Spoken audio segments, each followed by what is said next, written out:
De um lado, você tem o cara que treina pesado, mas continua com os braços finos, com medo de comer um pouco mais para não perder o abdômen que começou a marcar um pouco. Que ele tanto lutou, inclusive, para conseguir chegar nesse ponto.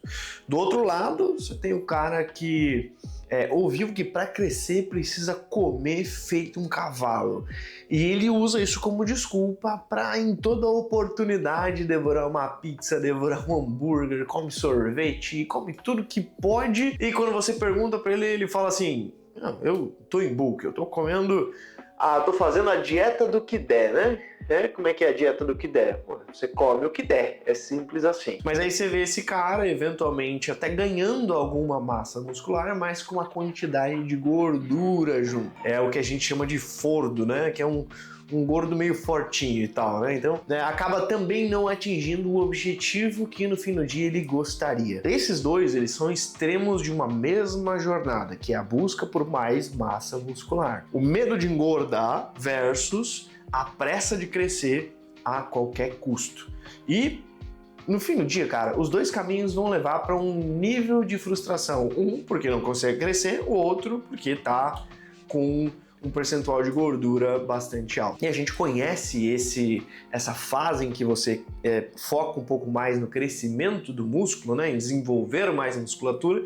A gente conhece isso como o bulking. E talvez essa seja a etapa que é a mais mal compreendida e mal executada de todo o processo de construção de um físico. Pelo menos é uma das que surgem mais dúvidas, assim, que eu mais percebo que a galera me pergunta eventualmente como que eu faço. Mas, cara, tem uma forma ideal de fazer isso. Existe quase como se fosse assim, uma rota estratégica, uma parada um pouco mais certeira para você acertar a mão, nem errar, nem comer de menos e nem demais. Tem uma linha aí boa para você seguir e tem vários artigos que baseiam ela, e isso, cara, quando você segue direitinho, permite sim que você maximize ganho de massa muscular e minimize o acúmulo de gordura no processo.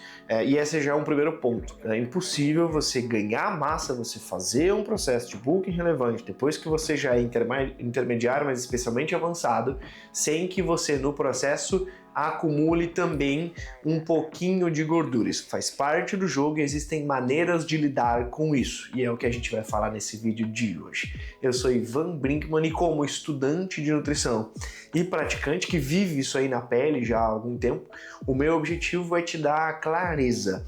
Então hoje eu vou te entregar aqui, cara, um manual para o bulking.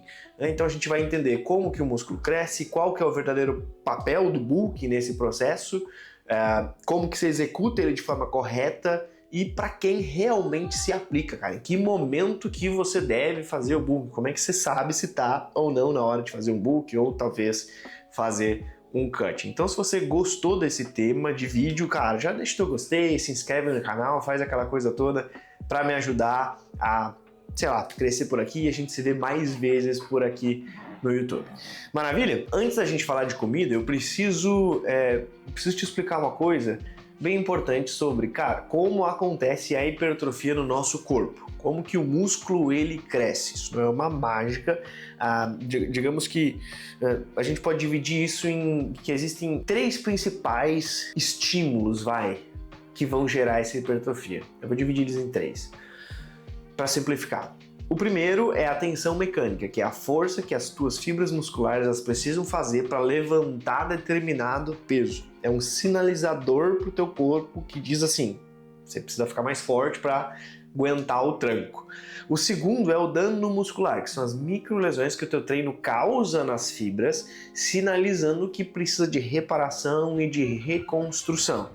E o terceiro é o estresse metabólico, que é aquela sensação de pump, sabe, de queimação, que mostra para o músculo que ele trabalhou até o limite energético dele naquela sessão de treinamento. Então pensa nesses três pilares como se fosse assim, uma ordem de serviço em uma obra, sabe? Então o treino ele envia um sinal de que uma parede lá da obra, uma viga, ela precisa ser construída de forma mais forte para sustentar uma estrutura. Só que não adianta a ordem de serviço ser emitida se não tem tijolo, se não tem caminhão, se não tem cimento, se não tem pessoas envolvidas na obra para fazer com que isso aconteça, tá bom? E é aqui que entra especificamente o papel do bulking. O papel dele na fase de superávit calórico é exatamente essa, de garantir, na nossa analogia da obra, que haja matéria-prima para a construção da parede. No nosso caso, a matéria-prima vai ser a proteína, né, que vai ser lá a matéria-prima em si para a construção da musculatura e a energia, né, que vão se dar pelo meio de um superávit calórico na junção dos carboidratos e das gorduras. Isso vai ajudar para que a construção da massa muscular ela aconteça de uma forma mais eficiente. Então, se não tiver um excedente de energia, a obra vai ficar lenta, quase parada. Você não vai conseguir crescer se não tiver este superávit sinalizando que há uma necessidade de desenvolvimento. Mas beleza, então precisamos de mais calorias. Só que quanto a mais de calorias? E aí a gente vai entrar num tema que é assim, a diferença entre um bulking que é, limpo e um bulking que é sujo, né? Eu não gosto de usar tanto o termo bulking limpo ou bulking sujo, eu prefiro mais olhar para alimentos de alto ou baixo valor biológico, né? Então vai ficar mais simples. E, cara, mas enfim, isso vai se basear também em 3 pilares. Primeiro, fazer um superávit calórico inteligente. Esse é o pilar, digamos assim, da energia. A pergunta que vai surgir aqui nesse ponto em específico é, cara, quando que eu devo começar o bulking e até onde que eu posso ir? E a resposta depende. Então depende do ponto de partida que você tá. Como uma regra geral, não é inteligente tu começar um bulking se você tá com um percentual de gordura já um pouco mais elevado, porque o teu corpo ele vai estar num ambiente hormonal menos favorável, uma sensibilidade à insulina pior, o que significa que uma boa parte do superávit calórico que você está fazendo no bulking, ele vai se tornar gordura e ele não vai se direcionar para a construção de novas fibras musculares. Então, um bom ponto de partida, pensando em termos de percentual de gordura, para homens seria algo em torno de 12 a 15% de gordura corporal e para as mulheres algo em torno de 20 a 24%. E o teto do bulking, que é a hora onde, cara, é prudente tu começar um cutting, começar a estabilizar as calorias para preparar um cutting depois, para os homens é algo em torno de 18, 20% ali de gordura e para as mulheres 27 a 30%. Se você estiver dentro dessa faixa ali de bulking e cutting, você vai estar seguramente otimizando os teus ganhos. Então pensa assim, se tu é homem, tá com 10, 12% de gordura, o teu bulking pode ser um pouco mais longo, você pode ir lá para 18, 19, 20%, você pode ficar mais tempo em bulking. Se você já está com 15, de 15 para 18, talvez você vai ter que fazer, talvez o bulking seja mais curto. Só que tem um ponto, como é que eu faço então para calcular esse superávit? Como é que eu faço para saber se eu tenho que fazer um...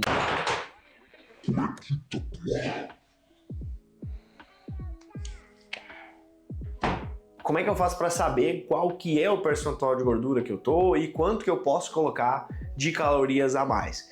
Tem uma fórmula que pode se basear lá no teu peso corporal, que vai multiplicar algumas vezes o teu peso. Então, para a maioria das pessoas, um ponto de partida para gasto calórico de manutenção é algo ali entre 25 e 35 calorias por quilo corporal. Então, para um bulking limpo, você vai começar um superávit leve ali. Isso pode ser em torno de, dependendo do teu ponto de partida, né, do teu basal ali, sei lá, algo entre 30 a 35, talvez até, sei lá, 30 a 35 acho que é um bom ponto de partida, né, de calorias para você colocar no bulking. Então, por exemplo, se tem um homem com 80 quilos, ele vai começar com algo entre, sei lá, 2.800, 3.200 calorias, vai começar o bulking por ali. Isso vai representar um superávit, algo em torno de 250, 500 calorias acima da taxa de manutenção dele. Então você começa aí, monitora o peso por umas 2 semanas e vai ajustando de acordo com as respostas que você vai tendo lá na balança. Então, até inclusive esse é um ponto importante, cara. Como é que funciona essa dinâmica? Quantos quilos é esperado que eu possa ganhar de massa muscular na semana ou por mês quando eu estou fazendo um bulking? Pensa no seguinte, a gente precisa gerenciar as expectativas. O ganho de massa muscular ele é um processo lento. Então, um ganho de peso rápido, na maioria das vezes, é um ganho de gordura ou de retenção hídrica. Então, uma meta realista para uma pessoa que já está no nível intermediário ali e tal, indo para o avançado, ou até já é avançado, é ganhar algo entre 0,5% a 1% do peso corporal por mês. Então, para o nosso amigo ali do exemplo de 80 quilos, significa que ele vai ganhar algo em torno de 400 a 800 gramas por mês. Isso mesmo, cerca de 100 a 200 gramas por semana. Esse é um ritmo de ganho de massa magra de qualidade. Então, a partir disso, você já tem um indicativo se deve aumentar ou diminuir as calorias. Então, pensa assim, você vai avaliando o peso na balança e vai olhar, por exemplo, a tua média semanal. Te pesa todos os dias pela manhã, em jejum, e no final de semana você tira lá a tua média semanal e compara ela com a média da semana anterior. Se a tua média de peso está subindo dentro da meta de 100 a 200 gramas por semana, perfeito. Não mexe em nada, continua com as mesmas calorias que está indo ok. Se a média de peso está estagnada por umas 2, 3 semanas seguidas, é um sinal que o corpo já se adaptou e está na hora de aumentar as calorias. Então você vai lá e adiciona mais 100 a 200 calorias na dieta e monitora isso mais uma vez. E se a tua média está subindo um pouco mais, sei lá, 500 ou 1 quilo na semana, então é um alerta vermelho de que você está acumulando mais gordura do que músculo ou mais retenção hídrica, que está na hora de diminuir as calorias, reduzir algo ali entre 150 a 200 calorias da tua dieta, e aí você vai monitorando isso. Por que você faz a medição da média semanal e não do dia e tal? Porque às vezes no dia você fez uma refeição livre no dia anterior, você vai se pesar no outro dia, você tá 1 quilo mais pesado e é um problema. Então, no fim, cara, calcular a média vai te dar uma precisão bastante maior. O segundo pilar aqui é a divisão de macronutrientes. Então, acertar as calorias é metade da equação. A outra metade da equação é você dividir elas dos macronutrientes de forma correta. A proteína, como já é de conhecimento geral, quase isso, né? Eu vejo facilmente uma prova de conhecimentos gerais tendo essa questão, né? Quantos gramas quilo de proteína é recomendável para você ter ganho de massa muscular? Todo mundo tem isso na ponta da língua, né? Você sempre vai consumir lá entre 1,6 a 2,2 gramas de proteína por peso corporal. Então, o cara de 80 quilos vai consumir algo ali em torno de 128 a 176 gramas de proteína por dia. Veja, quando você está em cutting, na minha experiência, é mais interessante que você use uma quantidade maior de proteínas, mais próximo aí das 2,2 gramas quilo. Quando você está em bulking, o fato de você estar consumindo um volume maior de gorduras e carboidratos, ele já vem com uma, digamos assim, com uma ação quase que protetiva da massa muscular, e você pode diminuir um pouquinho, sim, da tua ingestão de proteína. Então, eu, geralmente, quando vou fazer um bulking, eu fico mais próximo de 1,6, 1,8 gramas de proteína, e quando eu vou fazer um cut, eu já fico mais próximo dos 2,2 gramas de proteína.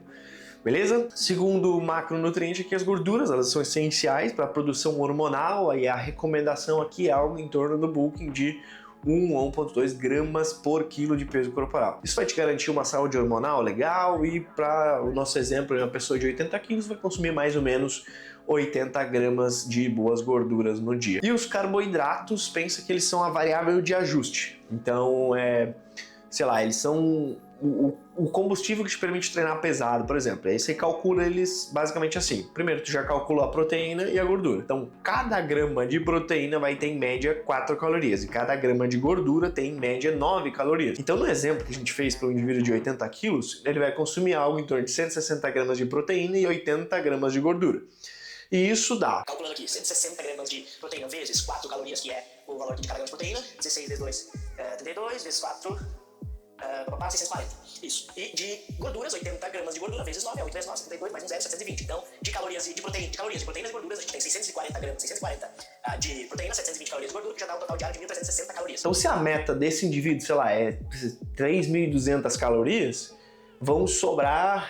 Puta, eu tô me enrascando aqui na matemática. Vão sobrar 3.200 menos 1.360, 3.200, tá? Vão sobrar 1.840 calorias para carboidratos. E aí, se você vai pegar... Puta, mano, a matemática tá foda. Então, você vai pegar cada grama de carboidrato tem 4 calorias também. Você vai dividir 1.840 por 4. Deixa eu fazer o troço aqui. Você vai ter algo em torno de 460 gramas de carboidrato por dia. Então é assim que você vai montando este quebra-cabeça. É claro que aqui eu peguei números da minha cabeça, né? Talvez o basal da pessoa não seja 3.200 calorias, talvez seja, se for metade disso, se for enfim, talvez não seja, mas você tem que calcular ali pela tua base calórica. Se a tua meta de calorias for menos de 3.200, você vai ter menos carboidrato para colocar dentro da tua dieta, e as outras variáveis também você vai manipulando de acordo com a tua necessidade individual, tá bom? Isso aqui foi só um exemplo para ilustrar e para ver que eu tô bom de matemática, né? Você viu? Já deixa o teu gostei aqui pela matemática, estudem a tabuada, isso aí valeu a pena no meu ensino fundamental. Maravilha. E aí vai surgir uma outra dúvida que é assim, em relação à qualidade dos alimentos, né? Quer dizer, se eu tô em superávit, eu posso ter refeição livre, né? Porque como a gente viu logo lá no início do vídeo, tem aquele indivíduo que, cara, ele manda ver nas refeições livres. E sim, você pode ter refeições livres e não só pode, como deve. E eu gosto de aplicar aqui o princípio de Pareto 80-20 ou então 90-10, se eu tô querendo definir mais, tal, todo verão, para pensar quais vão ser as fontes das minhas calorias, né? Então eu tento manter algo em torno de 80, 90% calorias de alto valor biológico, né? Calorias limpas, né? Como popularmente dito, e os outros 10, 20% eu coloco alguma coisa que eu gosto de comer, cara, sem muita neura, não é uma pizza, um hambúrguer, um x-salada e tal, alguma coisa assim, eu vou e coloco junto ali. Porque, cara, isso torna o processo mais sustentável, psicologicamente falando. Então, o problema não é, cara, você não vai ferrar a tua dieta se uma vez na semana você comer um hambúrguer no sábado. Não, o problema é quando você tem uma base de dieta que é fraca, que não é mal calculada, que não tem base, e aí você realmente vai ter dificuldade. Cara, por que essa base precisa ser limpa? Por que é relevante isso? Porque uma base de dieta limpa, ela carrega consigo, ela traz para dentro do corpo vitaminas e minerais que são micronutrientes, que é como assim, eles são, cara, uma parada extremamente importante. Então, só para exemplificar, o zinco, por exemplo, ele é fundamental na produção de texto. O magnésio, ele vai participar, cara, em centenas de reações, incluindo da contração muscular e a produção de energia, o ATP. Vitaminas do complexo B, elas são fundamentais para o metabolismo dos carboidratos que você ingere, né? Que numa dieta de bulking você vai ter um pouquinho mais.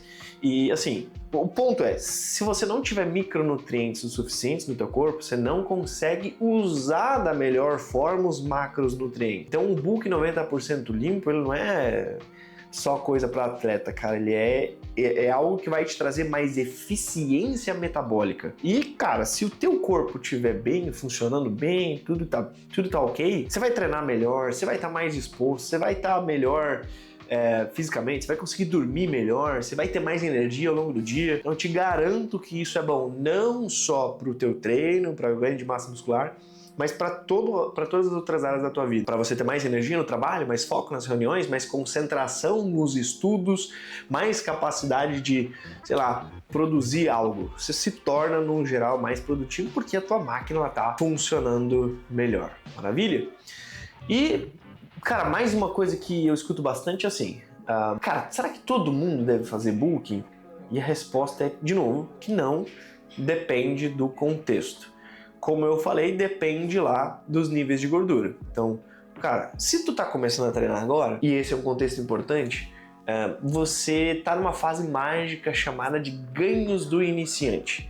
Então, o teu corpo, ele é tão sensível aos estímulos de treino que ele consegue fazer um negócio que você só consegue no início ou quando você tá injetando uma coisinha diferente, né? Que aí você reseta o jogo toda vez. Você consegue construir músculo e perder gordura ao mesmo tempo, que é um processo que é chamado de recomposição corporal. Então, para o iniciante, muitas vezes você nem precisa de superávit calórico, você só come lá a tua taxa de manutenção com proteína alta, que isso já é suficiente para você ter resultados incríveis nos primeiros meses, no primeiro ano. Pra você ter noção, no meu primeiro ano de academia e musculação, eu fiz um exame, eu fiz uma avaliação física corporal, né, com esse tipo de aparelho e tudo mais aqui, e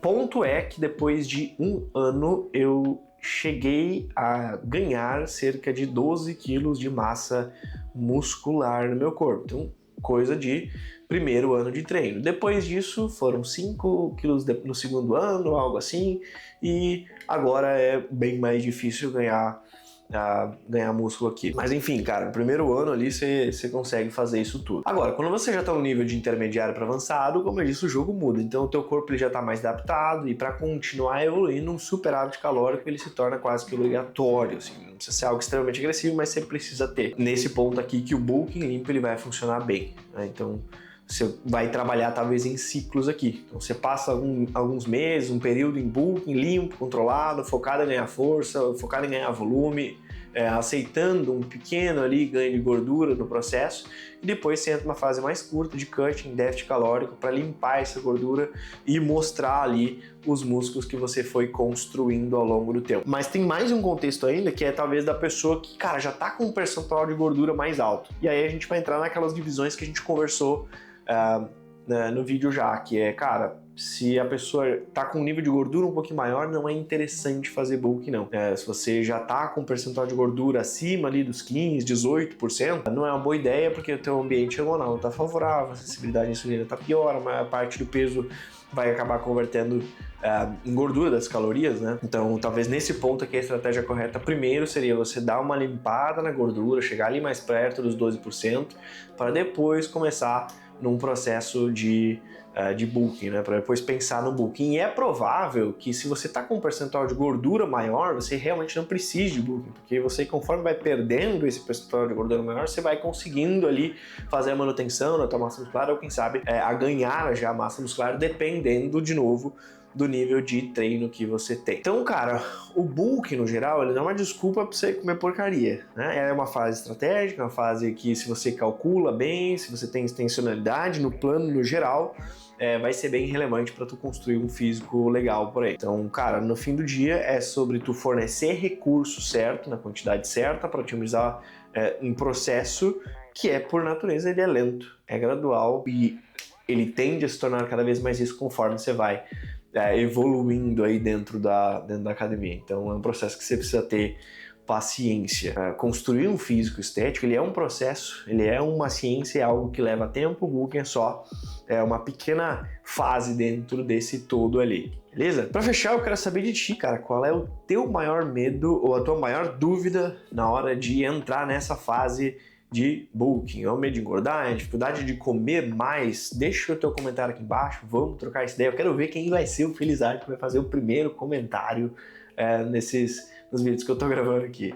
É legal, assim, começar o canal, você vê que e tal, não tem comentário, não tem muita interação, não tem muita view, mas eu fico esperando, cara, quando vai vir o primeiro comentário para eu poder interagir. É bem massa essa fase, eu sei que daqui a algum tempo a situação vai ficando diferente. Esse vídeo vai ficando por aqui, deixa o teu gostei, se inscreve no meu canal para que eu comece a ter comentários, ou comece a ter mais comentários nos vídeos aqui. Isso vai ser bastante relevante. Fechou? Esse vídeo vai ficando por aqui, a gente se vê no próximo, até lá!